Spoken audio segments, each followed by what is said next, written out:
প্রায় 1 বছরের কাছাকাছি। 1 বছরের কাছে। কে কে থাকতো এখানে?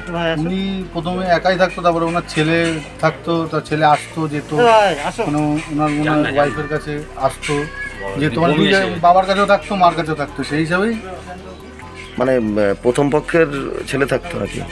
প্রথম দ্বিতীয় তো আমি সেটা তো ভালো জানি না। আমার মানে মা এটা দেখাশোনা করে, মানে বাড়ি ঘর। মা এখন বাড়ি নেই, মা অসুস্থ, তো সেই হিসাবে মা ভালো বলতে পারবে। আমি যেটুকু মানে ভাড়া শুরু মানে যখন নেওয়া হয়েছিল। আচ্ছা, কখন কখন দেখা গেল এটা? আমি কাজের থেকে বাড়ি এসে বাথরুমে স্নান করতে ঢুকেছি, মিস্ত্রিরা বাইরে রং করবে, সোনোসম করবে, তার জন্য সোনোসম গুলিয়ে পিছনে ভাড়া মাচা করেছে। তখন ওরা উপরে উঠছে, দেখছে ভীষণ দুর্গন্ধ।